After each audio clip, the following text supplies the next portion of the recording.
कृष्णाय वासुदेवाय हरे परमात्मने प्रणतः क्लेशनाशाय गोविंदाय नमो नमः। श्री कृष्ण गोविंद हरे मुरारी, हे नाथ नारायण वासुदेव। प्यारे भाई बहन, जय श्री कृष्णा, जय श्री राधे। दास मुकुंद का प्रणाम आप सब स्वीकार करें।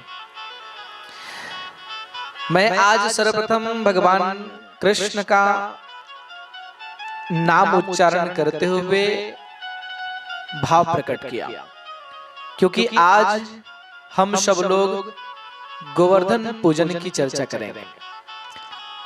एक होता है गोवर्धन और एक होता है गोमर्दन। दोनों में अर्थ होता है। गोवर्धन का अर्थ क्या होता है और गोमर्दन का अर्थ क्या होता है। जिस गोवर्धन को धारण किया गया वो गोवर्धन है, जो भगवान ने अपने कनिष्ठ उंगली में, छोटी उंगली में धारण किया, यह गोवर्धन है।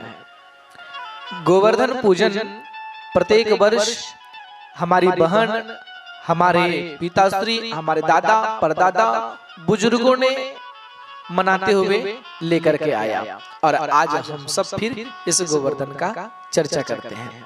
गोवर्धन पूजन मजाक का विषय नहीं है, मनोरंजन का विषय नहीं है। ये महापर्व है, और ऐसा पर्व जो दीपावली के पावन सानिध्य में हम सब लोग गोवर्धन और इसे अन्नकूट के नाम से जानते हैं। अन्नकूट गोवर्धन पूजा जो हम सब लोग करते हैं, ये विशेषकर भगवान कृष्ण से जुड़ा हुआ है। कहते हैं वृंदावन सो वन नहीं और नंद ग्राम सो ग्राम, वन सी वट सो वट नहीं, श्री कृष्ण नाम सो नाम।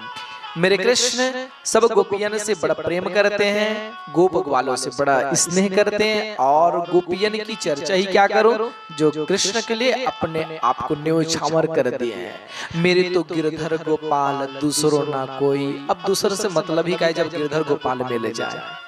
इतना प्रेम छलकाए हुए हैं। वो गोप तो उनके बिना बैठ करके खाते भी नहीं थे, जो उनके इंतजार करते थे कि लाला का प्रसाद ले तो हम सब लोग मिल करके खाएं। ब्रजवासियों की चर्चा क्या करें। आज हम सब ब्रज तो जाना चाहते हैं, वृंदावन जाना चाहते हैं, पर एक बार सोचना, ब्रज जाने से अच्छा है कि ब्रज में जाकर के ही अपने आप को समर्पित करते हैं। ब्रज की पावन भूमि पर हम रह जाएं, और ब्रज ऐसा जगह है जहां पर रहने मात्र से बड़ा आनंद की अनुभूति हम सब लोगों को होती है।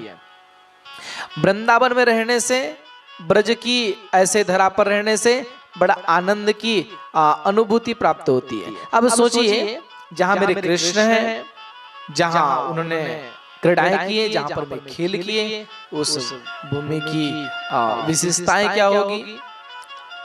गोवर्धन पूजन का विशेष महत्व। एक बार क्या हुआ, हर बार नंद बाबा सभी ब्रजवासी इंद्र को भोग लगाते थे, कथा आप सब जानते हैं। उस भगवान कन्हैया ने कहा, बाबा हमारे गैया तो गोवर्धन में, मतलब पर्वत पर, पहाड़ पर चरने के लिए जाते हैं, तो इस बार हम पहाड़ का पूजन करें। कथा बहुत लंबा है, तो विषय को मैं अब ज्यादा ना करते हुए आप सब लोगों को मैं संक्षिप्त में दर्शन करा रहा हूँ। सभी ब्रजवासी नंद बाबा मान गए, गोवर्धन का पूजन किया गया, और गोवर्धन का पूजन करने के बाद, गोवर्धन का विशेष पूजन करने के बाद 56 प्रकार भोग उसको लगाया गया। 56 प्रकार का भोग भगवान ने अपने स्वरूप से लेकर के प्रसाद को ग्रहण किया। कहा जाता है इंद्र को पता चला तो इंद्र ने 7 दिन और 7 रात तक वहां पर में मुसलधार पानी गिराया, वर्षा किए, और वर्षा इतना ज्यादा कर दिए कि ब्रजवासी सोचने लगे कि हम कहाँ जाएं। तो भगवान कन्हैया के शरण लिए भगवान कन्हैया ने अपनी कनिष्ठ उंगली से पहाड़ को उठा लिया, छत्ता के समान। एक छतरी को एक बच्चा उठा लेता है, उसी प्रकार भगवान कन्हैया पूरे छाता के समान उस पर्वत को उठा लिए। अब तो भगवान की लीलाएं हैं, तो भगवान ही जाने। कहा जाता है कि सब गोप गोपी, सब ग्वाल वालों को कहा कि अंदर में आकर के रुको, अंदर आ जाओ। सभी आगे ब्रजवासी 7 दिन 7 रात तक पानी गिरा, एक बूंद भी, एक तिनका भी किसी ग्वालों का बाल बांका नहीं कर पाया। आखिरी में इंद्र अपने आप को मायूस समझ करके एक गाय लेकर के भगवान के पास आया।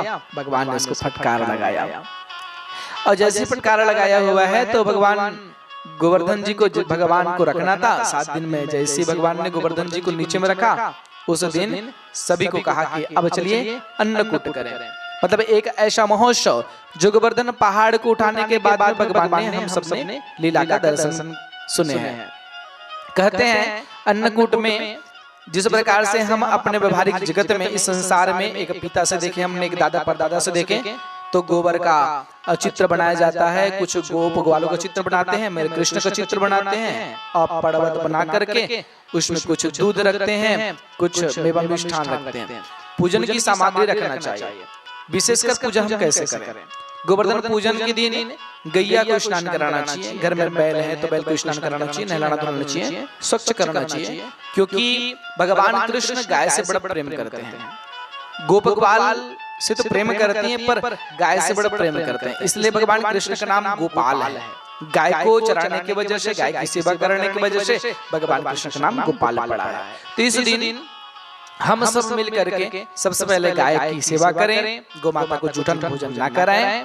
इस दिन विशेषकर जब शुभ मुहूर्त हो तो गोबर से हम चित्र बनाएं, गोवर्धन पहाड़ पर्वत बनाएं, कुछ दूध रखने के लिए बनाएं और कुछ झाड़ी बनाना चाहिए। मतलब ये है कि जिस प्रकार से जंगल झाड़ी था उसी प्रकार से उस जगह पर में स्थापित करना चाहिए और बना करके फिर यथावत पूजन करें। पूजन भी कैसे करें? जैसे कि जल छोड़े, दूध छोड़े, दही छोड़े, आपसे घी की दीपक बने तो घी का दीपक जलाना चाहिए। साथ ही साथ कुछ मेवा, कुछ मिष्ठान अर्पण करें और जो आपके घर में प्रसादी बना है जिसको हम मोहन भोग के नाम जानते हैं, इसको खिचड़ी के नाम जानते हैं, तो ऐसे खिचड़ी गौ माता को खिलाएं, क्योंकि हम जब गौ माता को नहीं कराएंगे तो गौ माता प्रसन्न नहीं होगी। कहे कृष्ण तब प्रसन्न होते हैं जब हम जीव की सेवा करते हैं, जब गौ माता की सेवा करते हैं।